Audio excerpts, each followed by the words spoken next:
मैं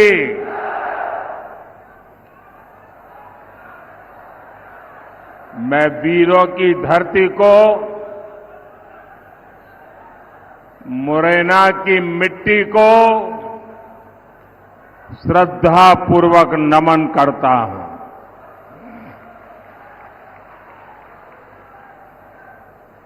मुरैना ने हमेशा उन्हीं का साथ दिया है जिनके लिए राष्ट्र प्रथम है। आप सबका उत्साह देखकर मैं कह सकता हूं कि मुरैना आज भी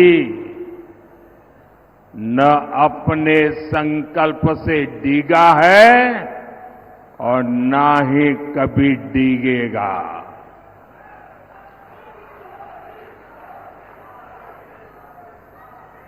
मुरैना ने मन बना लिया है। फिर एक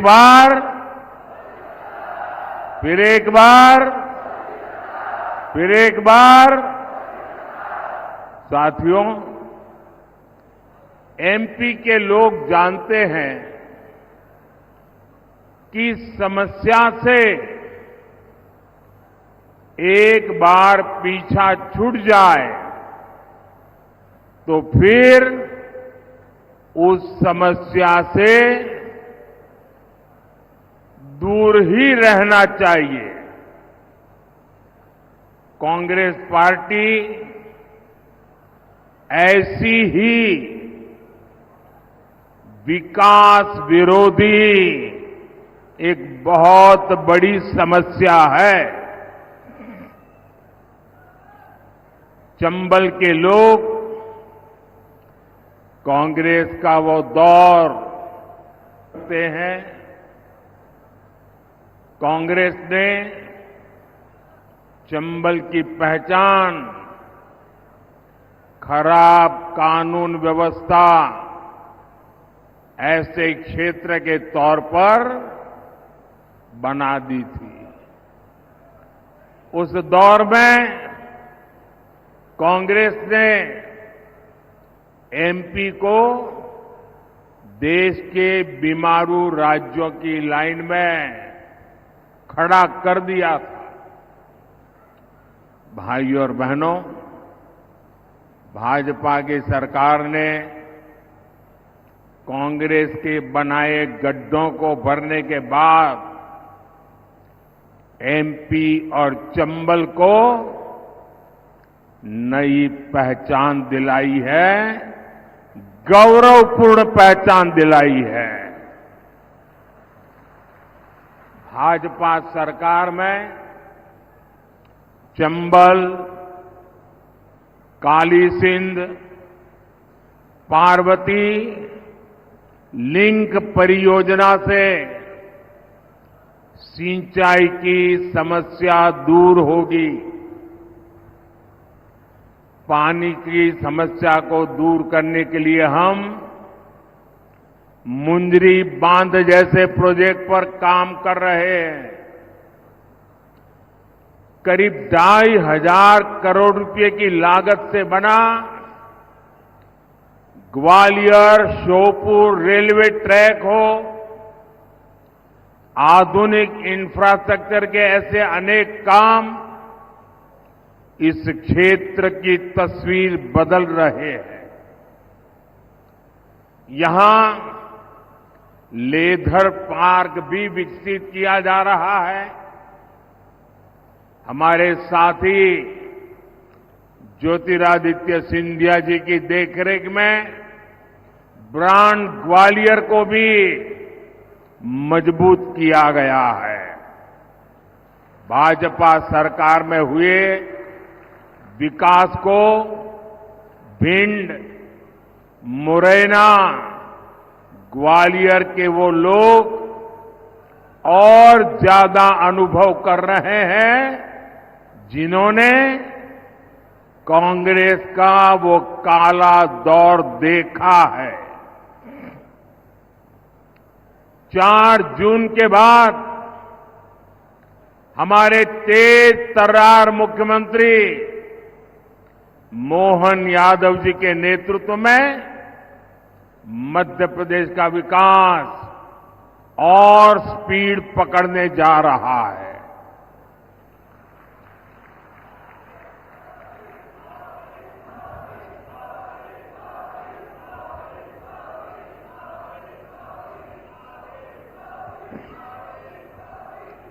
साथियों, भाजपा के लिए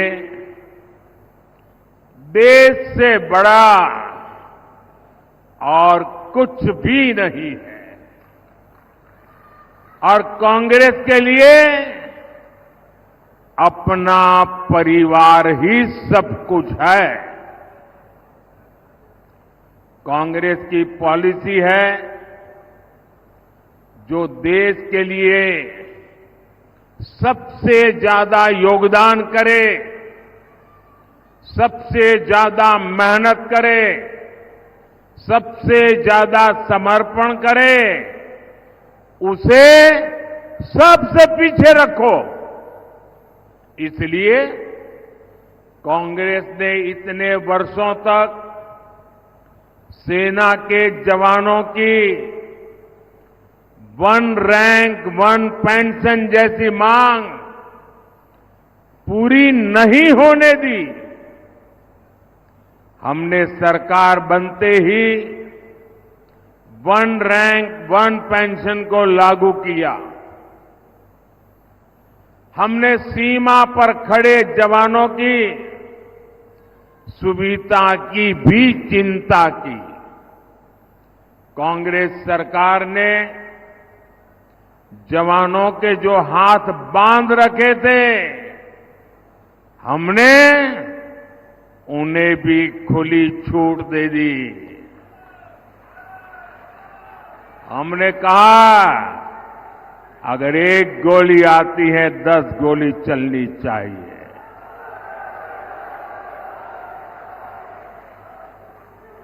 अगर एक गोला फेंकते हैं तो 10 तोपें चल जानी चाहिए। भाइयों और बहनों, आज हम देश में लाखों स्वयं सहायता समूहों के जरिए महिलाओं की मदद कर रहे हैं। मोदी ने गांव-गांव में शौचालय बनाकर माताओं बहनों के सम्मान की रक्षा की है। अब अगले 5 वर्षों के लिए मोदी ने 3 करोड़ महिलाओं को लखपति दीदी बनाने की गारंटी दी है।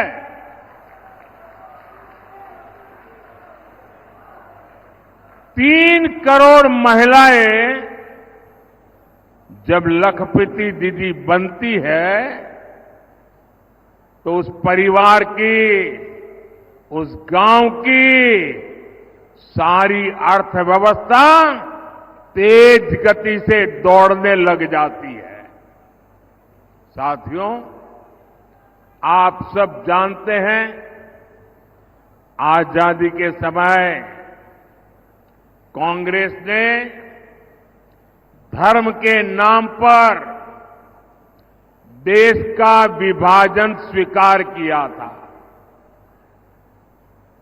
मां भारती के हाथों की जंजीरें काटने के बजाय कांग्रेस ने मां भारती की भुजाएं ही काट दी थी, देश के टुकड़े कर दिए थे। लेकिन कांग्रेस सुधरने को तैयार नहीं है। कांग्रेस को लगता है यही उसके फायदे का रास्ता है, यही उसके फायदे के लिए सरल रास्ता है। आज एक बार फिर कांग्रेस कुर्सी के लिए छटपटा रही है और कुर्सी पाने के लिए भांति भांति के खेल खेल रही है। देश के कोटि कोटि नागरिकों के आंखों में धूल झोंककर सत्ता हथियाने के लिए आपके भविष्य को बर्बाद करने पर तुली हुई है। ये लोग फिर से धार्मिक तुष्टीकरण को मोहरा बना रहे हैं। साथियों, कर्नाटका में कांग्रेस सरकार का राज है और उन्होंने क्या पाप किया है, आप हैरान हो जाओगे। मुझे बताइए कि आपके गांव में कोई आकर के कह दे कि भाई इस गांव में सारे के सारे लोग अब ये नहीं ये हो गए, तो आपको मंजूर होगा क्या? कांग्रेस सरकार ने कर्नाटका में जितने भी मुस्लिम समाज के लोग हैं, उच्च वर्ग के होंगे, धनी होंगे, व्यापारी होंगे, उद्योगपति होंगे, न्यायमूर्ति होंगे, कोई भी होंगे, बस सिर्फ वो मुसलमान होना चाहिए। अगर वो मुसलमान है तो उन्होंने रातों रात एक कागज निकालकर हस्ताक्षर करके उन सबको ओबीसी घोषित कर दिया। अभी ओबीसी घोषित कर दिया तो बहुत बड़ा तूफान हो गया। यानी वहां कांग्रेस ने शिक्षा और सरकारी नौकरी में पहले जिन ओबीसी लोगों को आरक्षण मिलता था, उस ओबीसी समाज में इतने सारे नए डाल दिए कि ओबीसी समाज को जो आरक्षण मिलता था वो उनसे छीन लिया, चोरी छुपी से छीन लिया। और जो मुसलमानों को नया ओबीसी बना दिया था, गैर कानूनी तरीके से बना दिया था, संविधान के विपरीत बना दिया था, बाबा साहब आंबेडकर की भावना के विरुद्ध बना दिया था, उस मुस्लिम समाज को ओबीसी को जो मिलता था वो लूट करके उनको दे दिया। आप सबको मालूम है, जब देश का संविधान बना महीनों तक माथापच्ची हुई, चर्चाएं हुई, देश के गणमान्य लोगों ने चर्चाएं की।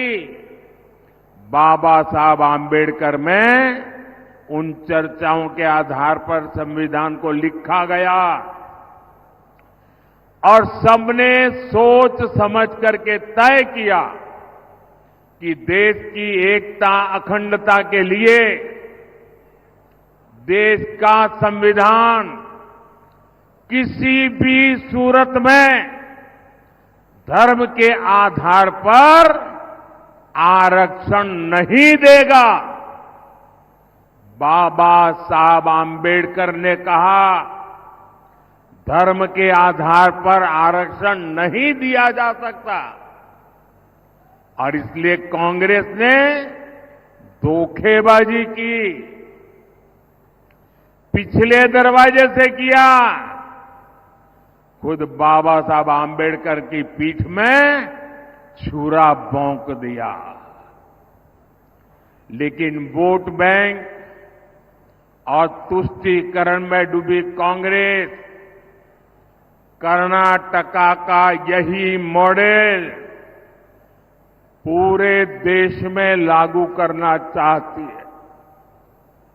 साथियों, कांग्रेस दलितों का, पिछड़ों का, आदिवासियों का हक छीनने का षड्यंत्र लंबे समय से कर रही है। 19 दिसंबर 2011 को जब उनकी सरकार थी, तब की कांग्रेस की केंद्र सरकार धर्म के नाम पर आरक्षण देने का एक मुसद्दा, एक नोट कैबिनेट में लेकर आई थी। इस कैबिनेट नोट में एक कहा गया था कि ओबीसी समाज को जो 27% आरक्षण मिलता है, मंडल कमीशन के अनुसार जो आरक्षण मिलता है, उस आरक्षण का एक हिस्सा काट करके 27% में से एक टुकड़ा काट करके मजहब के नाम पर दिया जाएगा। सिर्फ 2 दिन बाद 22 दिसंबर 2011 को इसका आदेश भी निकल दिया गया। बाद में आंध्र प्रदेश के हाई कोर्ट ने कांग्रेस सरकार के इस आदेश को रद्द कर दिया। ये सुप्रीम कोर्ट में गए, लेकिन राहत नहीं मिली। तब 2014 में कांग्रेस ने घोषणा पत्र में लिखा कि धर्म के आधार पर आरक्षण देने के लिए कानून बनाना पड़े तो कानून भी बनाएंगे। तो 2014 में ओबीसी समाज जग गया, दलित समाज जग गया, आदिवासी समाज जग गया और उन्होंने तय किया कि ये लोग तो अगर ये करेंगे तो हमारी तो आने वाली पीढ़ियां बर्बाद हो जाएगी, हमारे सपने चूर चूर हो जाएंगे। और उसके बाद इस समाजों ने एक होकर के कांग्रेस के सपनों को मिट्टी में मिला दिया, उनको सत्ता से बाहर कर दिया। फिर भी सुधरने को तैयार नहीं है। अब ये वो अधूरा काम पूरा करने के लिए फिर से नई चाल चलने लगे हैं। कांग्रेस की चली तो यहां मध्य प्रदेश में जो हमारे कुशवाहा भाई बहन हैं, गुर्जर भाई बहन है, यादव भाई बहन है, गडरिया भाई बहन है, आकड़ प्रजापति समाज हो, ऐसे सब समाज को जो आरक्षण मिलता है, जैसे हमारे यहां कुमार, तेली, माझी, नाई, सुनार समाज, ऐसे समाजों को जो आरक्षण मिलता है, कांग्रेस इन सभी ओबीसी जातियों से उनका हिस्सा छीनकर अपने चहेते वोट बैंक को मजबूत करने के लिए उनके चरणों में देने का मन बना करके बैठी है। आप मुरैना के लोग मुझे बताइए, क्या आप ऐसा पाप होने देंगे? पूरी ताकत से बताइए। उनको जरा डर लगे, ऐसा करिए। क्या ऐसा होने देंगे?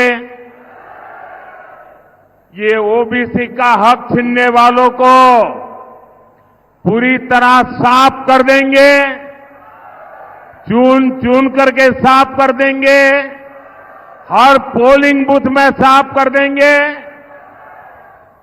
साथियों, भाजपा सबका साथ, सबका विकास के मंत्र पर चलने वाली पार्टी है। भाजपा सरकार अगर जरूरतमंदों को कोविड के समय अगर राशन की जरूरत है तो कोई भेदभाव नहीं, न जाति का भेदभाव, न धर्म का भेदभाव, जरूरतमंद 80 करोड़ लोगों को मुफ्त राशन देता रहा। क्या कभी आपने कोई शिकायत सुनी है? आपने कभी सुना है कि हमारे गांव में वो मुसलमान भाई है इसलिए उसको मिलता नहीं है? कभी सुना है? भाइयों बहनों, भाजपा सरकार ने 4 करोड़ गरीबों को पक्के मकान दिए। ये घर बिना भेदभाव हर धर्म के लोगों को मिले हैं। क्या किसी गांव में ने कोई शिकायत सुनी है कि भाई धर्म के आधार पर मुझे मकान नहीं मिला? ऐसा सुना है क्या? यहां भाजपा सरकार है कि नहीं है? दिल्ली में भाजपा सरकार है कि नहीं है? कोई भेदभाव की खबर सुनी है क्या? भाजपा सरकार ने 11 करोड़ घरों तक पीने का पानी का कनेक्शन पहुंचाया है।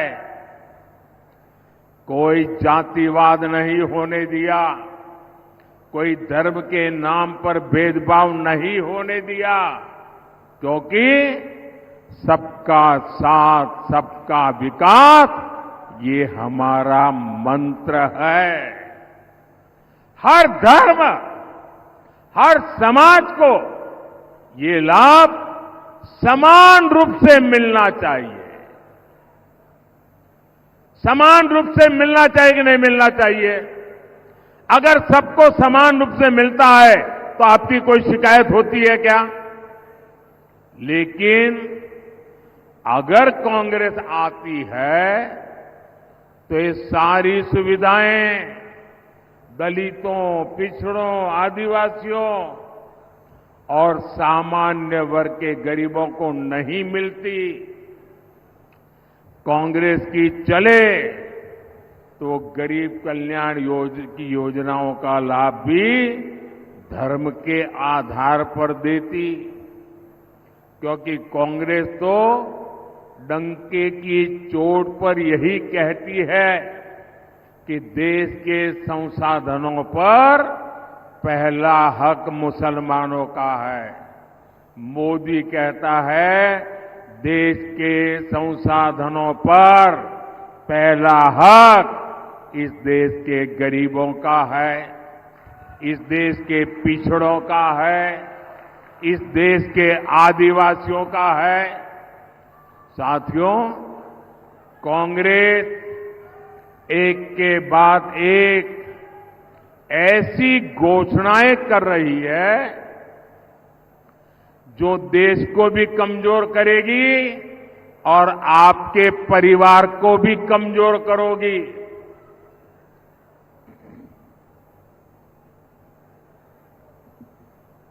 आपने सुना होगा इन दिनों कांग्रेस के शहजादे, अब आजकल वो जरा इतने चिंतित है कि आए दिन उनको मोदी का अपमान करने में मजा आता है। मोदी के लिए भला बुरा कहना उनको मजा आ रहा है। वो कुछ भी बोलते जा रहे हैं और मैं देख रहा हूं सोशल मीडिया में टीवी में बहुत सारे लोग चिंता जताते हैं कि भाई ये भाषा अच्छी नहीं है। ऐसी भाषा देश के प्रधानमंत्री के लिए बोलना ठीक नहीं है, ऐसा लोग सोशल मीडिया में कहते हैं। कुछ लोग बहुत दुखी हो जाते हैं कि मोदी जी को ऐसा क्यों बोला, देश के प्रधानमंत्री के लिए ऐसी भाषा का क्यों प्रयोग किया, देश के प्रधानमंत्री को कभी कोई ऐसा बोलता है क्या। मेरी सबसे विनती है कि कृपा करके आप दुखी मत होइए, आप गुस्सा मत कीजिए। आपको पता है वे नामदार है, हम तो कामदार हैं। और नामदार तो कामदार को सदियों से ऐसे ही गाली गलौज करते आए हुए हैं, ऐसे ही ठोकर मारते आए हुए। तो भाई मैं तो आप में से आता हूं, गरीबी से निकला हूं। अगर 5-50 गालियां पड़ जाएगी तो पड़ जाएगी, आप गुस्सा मत कीजिए। मैं सबको कहता हूं, आप लोग नाराजगी मत व्यक्त कीजिए। वो इतने निराश है कि अभी आगे आगे तो और बहुत कुछ बोलेंगे, आप अपना समय खराब मत कीजिए। तो ये मेरी सोशल मीडिया में जो लोग बहुत नाराजगी से कुछ न कुछ कहते रहते हैं, टीवी मीडिया वाले भी कहते हैं, मेरी करबद्ध प्रार्थना है भाई, इन नामदारों को कुछ मत कहो। हम कामदार सहन करने के लिए पैदा हुए हैं, हम सहन करेंगे, सहन भी करेंगे और मां भारती की सेवा भी करेंगे। हम जरा भी पीछे नहीं हटेंगे दोस्तों, जरा भी रुकेंगे नहीं। ये मैं देशवासियों को विश्वास दिलाता हूं। आजकल इस शाही परिवार के शाहजादे पूरे देश में बढ़ चढ़कर के कह रहे हैं, अब आपकी संपत्ति का एक्सरे होगा, एक्सरे। और आपकी अलमारी में क्या पड़ा है, किसी माता बहन ने कुछ बचत अनाज के डिब्बे में अगर दबा करके रखी है, एक्सरे करके खोजा जाएगा। लॉकर में क्या पड़ा है, एक्सरे करके खोजा जाएगा। आप जो कमाई करते हैं, हमारी माताओं बहनों के पास जो स्त्री धन होता है, जो स्त्री धन बहुत पवित्र होता है, कोई उसको हाथ नहीं लगाता है, कोई उसको छूता नहीं है।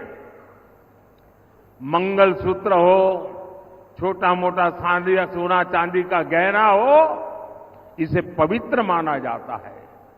कांग्रेस उसे जब्त करके अपनी वोट बैंक मजबूत करने के लिए उसे बांटने की सार्वजनिक घोषणा कर रही है, मैनिफेस्टो में बता रही है।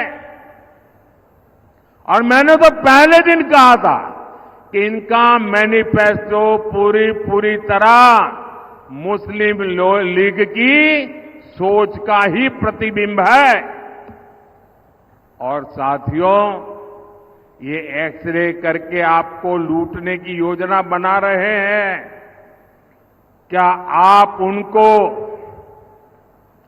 आपकी संपत्ति छीनने का अधिकार देंगे क्या? इनको चुनाव में जीतने देंगे क्या? इतना ही नहीं, ये इससे भी संतुष्ट नहीं है।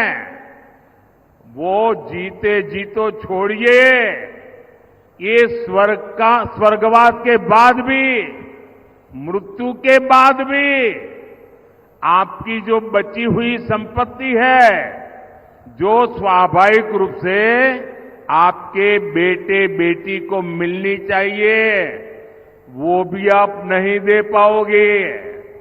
आपने कितनी ही मेहनत करके बच्चों के लिए इकट्ठा किया होगा। कांग्रेस वाले कहते हैं कि उनकी सरकार आएगी तो वो भी डुब्बे में से गुल कर दिया जाए। ऑफिशियली कहते हैं। आपकी कमाई का आधे से ज्यादा कांग्रेस अगर सरकार में आती है तो ये सरकार छीन लेंगी। और इसलिए कांग्रेस आप पर इनहेरिटेंस टैक्स, आपकी विरासत पर टैक्स लगाना चाहती है। भाइयों और बहनों, इनहेरिटेंस टैक्स से जुड़े जो तथ्य अब निकलकर सामने आ रहे हैं वो देश की आंखें खोलने वाले हैं। जरा ध्यान से सुना जाए, आप भी ध्यान से सुनिए और मेरे देश के दिग्गज पत्रकार भी जरा सुन ले, मीडिया वाले भी सुन ले, और उनकी जो इकोसिस्टम है ना, जो हर दिन मोदी के बाल की खाल उतारने में लगी हुई है, वो भी जरा सुन ले कान खोल करके। देश के साथ कैसा कैसा पाप हुआ है। मैं आज देश के सामने पहली बार एक दिलचस्प तथ्य आपके सामने रखना चाहता हूं। जब देश की एक प्रधानमंत्री बहन इंदिरा जी नहीं रही तो उनकी जो मिल्कत थी, उनकी जो प्रॉपर्टी थी, वो उनकी संतानों को मिलनी थी। लेकिन पहले ऐसा कानून था कि वो उनको मिलने से पहले एक हिस्सा सरकार ले लेती थी। कांग्रेस ने पहले ऐसा कानून बनाया था। तब चर्चा थी और व्यापक रूप से चर्चा थी कि जब इंदिरा जी नहीं रही और उनके बेटे राजीव गांधी जी को ये प्रॉपर्टी मिलने की थी, लिख करके गई थी, तो अब सरकार को पैसा चला ना जाए, प्रॉपर्टी को बचाना था, तो इन्होंने क्या कर दिया, उस प्रॉपर्टी को बचाने के लिए अपनी माता इंदिरा गांधी से मिले हुए पैसों को बचाने के लिए उस समय के प्रधानमंत्री श्रीमान राजीव गांधी ने अपनी संपत्ति बचाने के लिए पहले जो इनहेरिटेंस कानून था उसको समाप्त किया और खुद के पैसे बचा लिए। खुद पर आई तो कानून हटा दिया और अब वहां मामला निपट गया।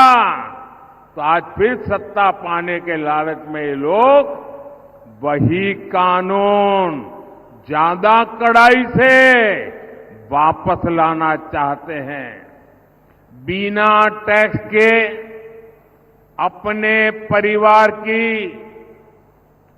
4 पीढ़ियों की अकूत धन दौलत हासिल करने के बाद अब ये लोग आप जैसे सामान्य मानवी की विरासत, आपकी मेहनत की कमाई, जो आपने अपने बच्चों के लिए बचत करके रखा है, उस पर टैक्स लगा करके आधी संपत्ति लूटना चाहते हैं। और इसलिए ही तो देश कह रहा है कांग्रेस की लूट जिंदगी के साथ भी और जिंदगी के बाद भी। साथियों, आपके और कांग्रेस के आपके साथ खिलवाड़ करने के उनके जो इरादे हैं, कांग्रेस के इन खतरनाक इरादों के बीच आपके हकों की रक्षा के लिए ये मोदी दीवार बन के खड़ा है।